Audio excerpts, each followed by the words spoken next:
So everyone, you've picked a very special day to join us because we've got Sam Rosen on the show today, co-founder and CEO of MakeSpace, previously of Scaffold and Speakergram. So thank you for joining us today.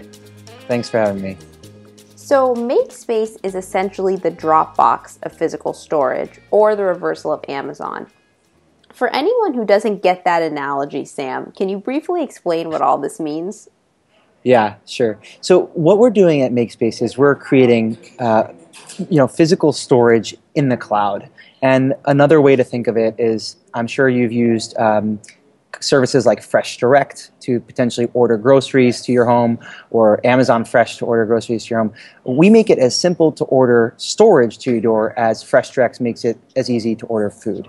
And it's a very simple on-demand pick-up and drop-off service so that A, you never have to visit a storage unit again, but also B, with our technology that we're building, you actually never forget what you've stored away because we help you create a digital catalog of all the things that you store in MakeSpace. All right, and so I want to go all the way back into the beginning, when you're working with vector marketing at Cutco. Oh, wow. Yeah, and that was actually one of my first introductions to entrepreneurialism too, and you said that's where you really knew it was in your blood. So do you really think that is something that you have to feel in your blood to get into? You're like I'm embarrassed. You're the only person to bring this up. This is great. Well done. So, my first job out of high school was at Vector Marketing. And, it taught me kind of the basic principles of sales. And any job in entrepreneurship, the number one thing is really convincing other people. Like the root of it all is convincing people to believe in your story. Mm-hmm. And obviously, you can't sell, vaporware. You can't sell people the Brooklyn Bridge and have nothing to back it up. But I really believe that Vector Marketing with Cutco sold a great product. And it was my responsibility to try to evangelize that to as many people as I could. And they had an incentive structure so that, the more product that you sold, the more money that you made. And I really saw it as kind of the foundation for entrepreneurship for me, simply because it required so many different aspects of understanding what it means to be an entrepreneur. From memorizing call scripts and being able to ask for a sale, and which is 99% smiling and asking and nodding at the end of a close, to literally doing my own phone calls and lead generation, to asking friends or asking customers who started basically accruing just as I would get further and further away from my core network, asking them for personal referrals. It really cultivated different parts of entrepreneurship, from teaching you how to actually ask for a sale, to cultivating leads, to doing your own marketing because you'd get paid based on commission. It was a really great experience for me at a very young age. And also there was a natural filtering process, which was most people couldn't get out of their friends and family circle, and you would make the most money by selling, more than a certain amount of a dollar's worth of product, and that's where it became really attractive to me. Unfortunately for me, I didn't grow up in a family where my family could buy a lot of this product, and then I'd start going out to other people, which is what a lot of people who started in early sales jobs do. They sell to the people that they know. I, at a very early age, started getting appreciation for what it means to sell to someone that you've never met before. Mm. And that's probably the last part of entrepreneurship, which is it's very easy to get your friends and family to buy something because they love you and they want to support you. But once you can get other people who don't know you from Adam to buy a product that they've never heard of before, that they can't order online back in, I don't even know when I did it, like 2003, you really start to get that appreciation for a hard no or a hard yes. And that was probably the number one thing that I took away from that, which was entrepreneurship is a numbers game, and the person who gets the most yeses also does get the most nos. And you read stories about Jeff Bezos getting 25 or 30 no's or 40 no's before someone finally said yes to Amazon. It's no different. And I think a lot of people have that fear of rejection, and that job, vector marketing, taught me at a very early age to not be afraid of a no, because you can follow it up very quickly with a yes. It's just a numbers game. You've got to be resilient.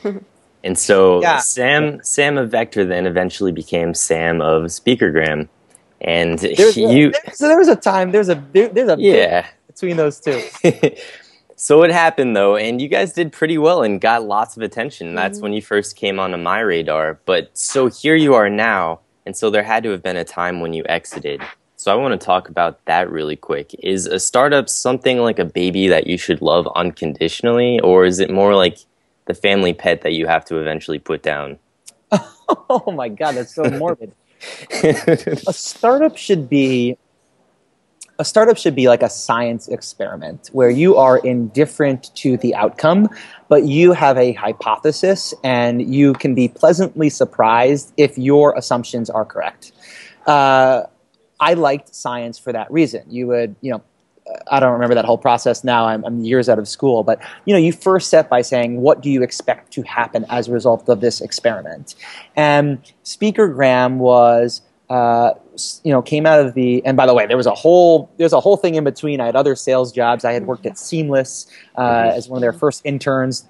Selling essentially just like Cutco did. I sold $2,000 computers to restaurants to put into their delivery area to allow you and me to order food online at a very different time. But with Speakergram, it came out of a personal need. I was trying to get people to come to my events that I was hosting in New York for graduates of the University of Virginia, specifically in entrepreneurship, similar to what you're doing, where you're getting interesting people to tell you their experiences. Mm-hmm. And I noticed that most people weren't responding to my messages, not because I think they were jerks and didn't want to respond, but I was emailing important people that were probably getting emailed by a lot of others. And I wanted a really simple process as an event organizer that if I emailed one person and they didn't respond or they said no, that it automatically kick off an email to another person, kind of like a roll call for being an event organizer to make that easier. At the same side, I saw the problem that LinkedIn and like with Reid Hoffman or Dennis Crowley had. So that was kind of like the market gathering. I made this hypothesis: if we can get them to answer these requests in a structured way, maybe we'll get more requests flowing through the system. Maybe they'll be more open to speaking engagements, and maybe we can take the speaking engagements that Reid Hoffman or Dennis Crowley doesn't want. We can filter them to people who are knowledgeable in social networks or local or etc., and still provide that event organizer with a great experience. But what you can expect out of a startup is that just because either your hypothesis proves out to be right, or the market is either your hypothesis is right or you built the right product, there are so many other factors that go into building a company. And that's when you start to move from small little science experiment to essentially a business. And specifically, what I saw with Speakergram was we did not see the whether it was the customer interest in that we were building this product that was going to take a long time, and I had in my mindset, like, I'm going to build this big company that is really sexy to investors. And I remember a venture capitalist saying to me, Sam, the only limited resource here is the amount of time that you spend on this project. And while it might be good, it's not something that a big venture capitalist is ever going to invest in. And he may have been right, but the point was that product was not going to see this massive return. His point was, if you're going to take a swing, you should try to hit the home run. Now, I don't necessarily agree with that, because in actuality, the single or the double or the triple might actually be a great outcome. But his point was, if you're trying to raise venture capital, venture capitalists are really only going for home runs. And it's very difficult to bootstrap a company and slog it out for 3, 4, 5 years until you start to see something come of it, unless the product starts making money right away. So what happened with Speakergram was we got to a point where the company was not hitting the trajectory that me and my former business partner wanted to hope for, and then you start to see the internal struggle between two people. There's a real test of personality and character when things start to go poorly.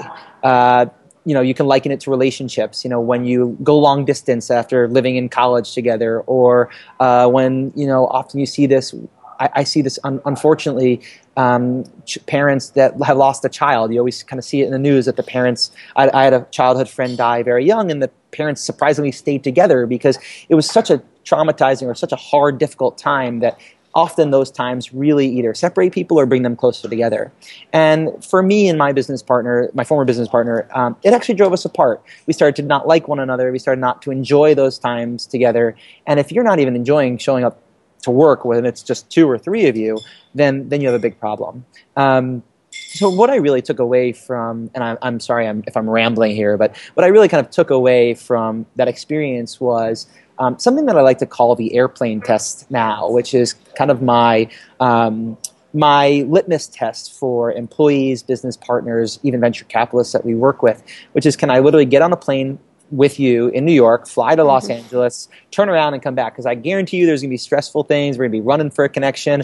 You're going to be sitting next to, some smelly, baby in the front row, and then like killing yourself because the baby's crying the whole way. And like, if you could sit next to that person, not only not kill yourself, but not run out of things to say, like it's probably going to be a good fit. And I made sure that because learning that experience, that you have to plan for when times are hard, not when times are great, because that's what a startup is, a roller coaster that it goes through these cycles. One of the biggest things I planned for was making sure that I had the right people around me this time. Not to mention, we just had a different type of company that I think a lot more consumers and also investors wanted to back, which made it a little bit easier as well. So Sam, something you mentioned at the start of your response was the scientific method and not having... haven't heard about the scientific method in a while. That's the word for it. It's been a while. So you mentioned that, and you mentioned not having expectations. And I think it's really difficult when you're in the startup world because, like Chase said, you love your startup unconditionally. How do you exercise the mentality of not having expectations and working at MakeSpace one day at a time?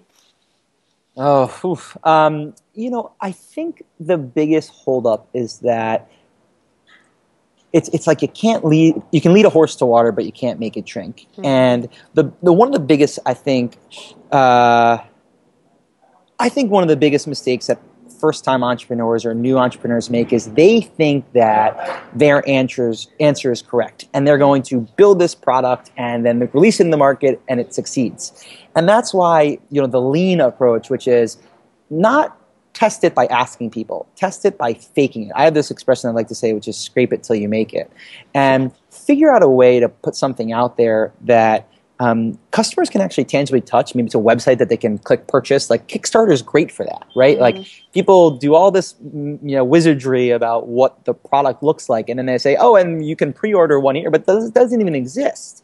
I think that's one of the biggest mistakes is people have this ownership of their idea, but of what the solution should be, but really, I think the ownership should be of what is the problem. Mm-hmm. And I had the fortune of meeting one of the co-founders of Netflix when I was out in San Francisco, and he said to me, similar to maybe Jeff Bezos' story, which is I hated going to the movie store. I guess it might have been Blockbuster or local movie stores back then. I'm not really sure. But I hated going to the movie store and them not having the title that I wanted. Mm-hmm. And his problem was, how do I solve for going to a movie store and having any title you want?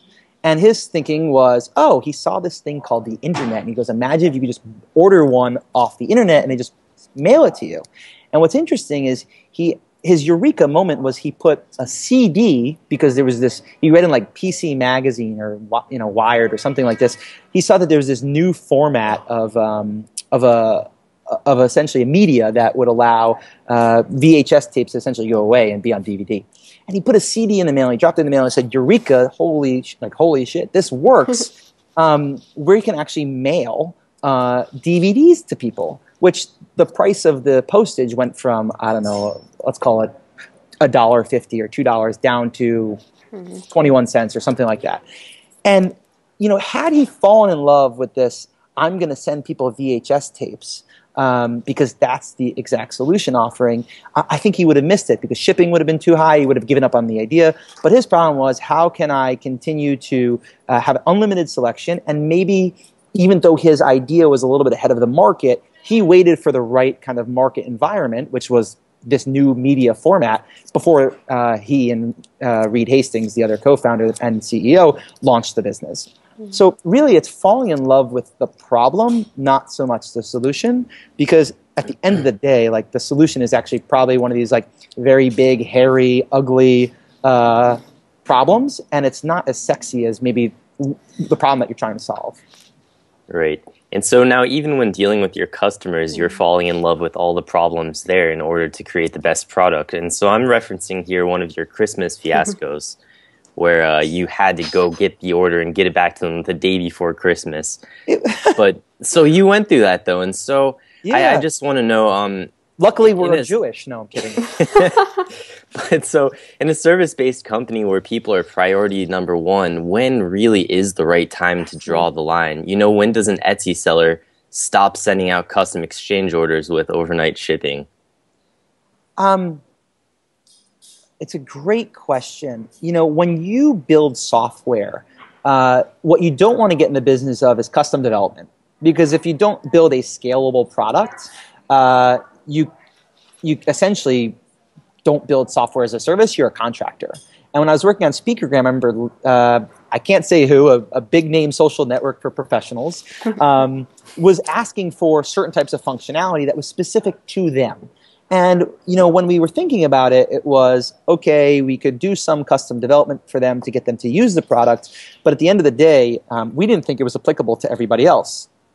Now, what we should have done was we should have been in talks with 5 other different types of Fortune 500 companies similar to them to understand if those other people would use it too, and simply say, hey, you know, we're not in the business of doing custom development. We're going to get back to you in a week, and we're going to talk to some other folks. Or would you even go back to the Cutco example? Would you have 5 other communications directors at any other company that you would put us in touch with? We never even asked for that, right? Imagine how we asked that, and that person might have said, absolutely, I'll put you in touch with this one and that one and this one and that one, and we never even asked for it.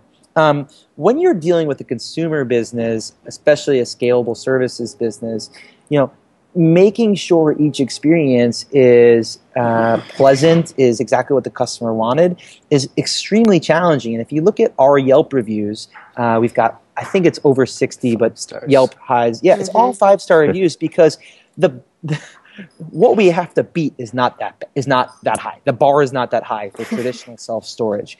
And even if it's just listening to customers when they call us up and saying, you know, I had someone pass in my family and we need to store away their things, and then our customer happiness team sends them just like a condolences card that says, we're sorry for your loss, and we include that, you know, in a MakeSpace drop-off. Like, even just, I say it candidly, like just giving a shit, it goes a long way in a service business. And I think a lot of you know, the inspiration that I take for our business comes from Zappos. You know, they took a commodity and added something that wasn't a commodity, which was the customer service. We still have to kind of almost in reverse add the customer service to something that isn't a commodity. And that's where technology can actually come in. So making that process, that MakeSpace drop-off, pickup, as uniform, as standard, as easy as possible is really what helps us continue to satisfy customers. But there are times, you know, we get one-offs all the time that customers have questions about, but that might, you know, that they want us to do something different. But that might just be our differentiator in that then they go in and they spread that, you know, word of mouth or on Yelp, and they say, hey, look, these guys accommodated me, you know, the day before Christmas. Can you believe it? That, you know, I left my ornaments in a. By the way, I couldn't believe it. They literally left their Christmas ornaments. It was Christmas Eve was on a Tuesday, and it was Monday, and we didn't have anyone open, and our warehouse was shutting early, and we jumped in a zip car, and it cost us way more money than what we charged them for the delivery. But that wasn't the point. The point was that their MakeSpace, you know, their stuff in MakeSpace had to be available, and even though it wasn't available at that time, one day it should be available. And the best example I can give, or the best the best thing that I've heard, what came from Paul Graham, which is, he says, you know, do things that don't scale. Going and picking up one person's box of Christmas ornaments the day before Christmas Eve is not something that scales. We had to pay separately for it. It cost us more money than when we made. But I'm sure that person right now is still talking about how MakeSpace saved Christmas. All right. And I hear the cops are coming for you because you're late for your meeting. So can you just end and we're in the loudest office in New York City. I think we get the superlative. I was never most likely to succeed in high school, but I definitely have the loudest office in New York. There we go. So can you just let all of our viewers know where they can find you and how they can get in touch with MakeSpace? Yeah, so I'm on Twitter at SIR, sir. I've had the fortunate opportunity of having a mother who wanted me to have a girlfriend one day that writes To Sir with Love, one of her favorite movies, with Sidney Poitier. I'm on Twitter at Sir, and also you can email us, which is support@MakeSpace. If there's anything specific for me, it'll get passed along to me. And also we're at MakeSpace on Twitter as well. Awesome. Thank you so much, Sam. All right. Thank you.